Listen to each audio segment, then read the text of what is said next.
오늘은 어지럼증과 연관된 허혈 발작이나 뇌경색에 대해서 논해 보도록 하겠는데요. 갑자기 시작하고 멈추지 않는 심한 어지럼증이 있는데 걷기 힘들 정도로 휘청거리거나 특히나 말이 어눌해지고 복시나 시야 흐림이 있거나 삼킴에 문제가 생기고 난청이나 기울림이 생기면은 이비인후과나 신경과 외래 또는 즉시 119로 호출하셔서 응급실에 가셔야 됩니다. 운전은 매우 위험하기 때문에 절대로 하시면 안 되겠고요.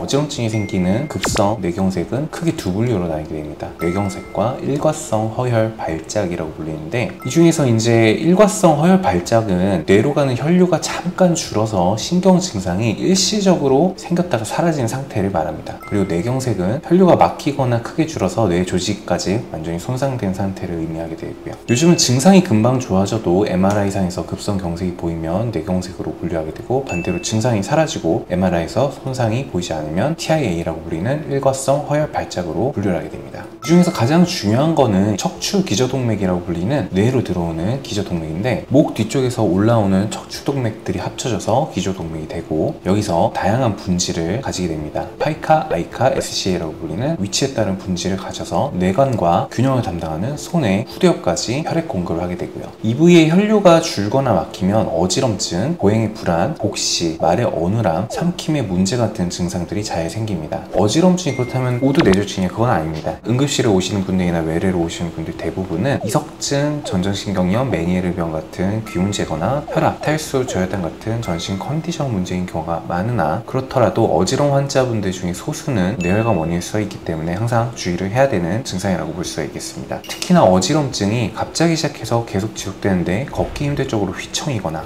다른 신경학적 뇌의 문제를 동반할 경우에는 항상 배제를 하면서 진단을 내려야 되겠고요. 증상으로 구분하는 요령은 쉽게 정리하면 두 가지인데, 귀로 인한 어지럼증에 더 가까운 신호는 머리나 몸을 움직일 때 더 심해지는 회전성 어지럼증, 가만히 있으면 좀 가라앉는 타입들입니다. 구토는 심하지만 말이나 시야, 감각, 팔다리 힘에는 문제가 없는 경우, 난청과 이명은 있더라도 서서히 악화되거나 기존에 반복되던 귀 증상이 있었던 경우, 반대로 뇌 문제를 먼저 의심해야 되는 신호는 갑작스럽고 지속적인 강한 어지럼증, 보행이 완전히 무너질 정도에 흔들리거나 복시, 물체가 한쪽으로 기울어 보이거나 말이 어눌하거나 삼킴의 문제, 혀 꼬임 등이 있겠습니다. 한쪽이나 얼굴, 팔다리의 저림이나 무력감도 의심해야 되는 소견이고요. 갑자기 생긴 한쪽 귀의 난청과 이명은 비록 이게 귀의 문제가 강력하게 의심이 되더라도 그 균형 기능 문제에 따라서 아이카라고 불리는 귀 쪽에 혈류를 공급해주는 허혈 신호일 수가 있기 때문에, 그래서 청력과 어지럼증이 동반되면은 어지럼증이 아무리 경미하더라도 어지럼증 테스트를 해서 이런 중추성 뇌 문제를 감별하는 것이 매우 중요하다고 볼 수가 있겠습니다. 그리고 간헐적으로 목이 심하게 꺾거나 통증에 의한 경추 문제로 인해서 발생할 수가 있겠고, 척추동맥 박리가 있으면 이런 문제가 발생할 수가 있기 때문에 이러한 병력이 있다면 꼭 의료진에게 얘기를 해보시는 것을 권유를 드리고요. 집에서 확인할 수 있는 응급 체크는 눈, 복시, 시야가 흐리면서 어지럽다, 얼굴이나 팔다리에 저리거나 힘이 빠진다, 말이 어눌하고 삼키기 어렵다, 이러면 뇌졸중 가능성이 매우 크겠구나 생각을 하고 응급실로 가셔서 MRI부터 찍고 그 다음에 외래를 방문하시는 것을 권고를 드리고요. 병원에 가면 어떤 검사를 하느냐, 눈의 움직임이나 보행, 삼킴이나 얼굴, 팔다리 감각, 근력을 확인하는 신경학적 검사를 할 수가 있겠고, 의료진이 어느 정도 감별을 하게 되면 여기서 귀와 관련된 청력 검사, 어지럼증 검사, 전정기능 안진 검사 등을 시행해서 이과 질환을 함께 평가를 하게 됩니다. 여기서 이제 중추성 문제가 의심이 되면 CT, 뇌출혈 여부를 빠르게 배제할 수 있겠고, 다만 이제 후두나 뇌관 허혈에는 민감도가 낮기 때문에 기본적으로는 초기 허혈을 찾는데 가장 중요한 확산, 디퓨전 MRI라는 것을 촬영하게 되겠죠. 처음에 음성이어도 임상적으로 의심이 높으면은 재촬영을 하시는 것을 강조를 드리기 때문에, 응급실에서 음성인데 의료진이 양성일 수가 있다고 다시 재촬영을 권고를 드려도 안 하는 경우가 있습니다. 매우 위험한 행동이기 때문에 의료진들께서 권고를 받는다면 귀찮으시더라도 꼭 촬영을 하시는 것을 권고를 드리고요. 그리고 혈관 조영술입니다. 혈관의 좁아짐이나 막힌 박리를 확인할 수가 있는데, 앞 두 문제에서 어느 정도 배제가 되고 의심이 되는 경우에 진행을 하게 되겠죠. 그리고 심장과 혈관의 위험도를 평가해야 되는데, 필요하다면 이제 심전도를 진행하고 혈액 검사를 통해서 리스크 팩터 위험 요인들을 확인하게 됩니다. 치료는 어떻게 진행하는 건데, 급성기의 뇌졸중이나 일과성 허혈 발작이 의심이 된다면 당연히 혈전 용해나 제거가 필요하기 때문에 기준을 충족하면 혈전 용해제나 혈관의 치료를 입원해서 진행을 하게 되고요. 항혈소판제를 통해서 유지를 하게 되겠고, 심방세동 등이 원인일 때는 항응고제를 사용할 수 있겠습니다. 그리고 어지럼증 구혈을 조축하는 약물로 증상을 완화하되, 증상이 너무 가려서 원인을 놓치는 일이 없도록 균형을 맞춰줘야 되겠고요. 원인이 여러 가지가 있겠죠. 혈압, 고지혈증, 당뇨, 금연 이런 것들을 지켜주면서 반드시 2차 예방하는 것을 권고를 드리고 있습니다. 그리고 체중 운동을 통해서 빠르게 재활을 해서 균형 감각이 성신된 것을 회복시켜주는 것이 중요하겠고, 코골이나 이제 수면무호흡이 있는 환자분들의 경우에 숨이 멎으면 뇌졸중 위험 요인이 커지기 때문에 반드시 수면 검사를 통해서 수면무호흡증이나 코골이가 있는지 확인하시는 것을 권고드리고요. 약 복용을 임의로 중단하시면 안 됩니다. 의사와 상의해서 조절을 하셔야 되고요.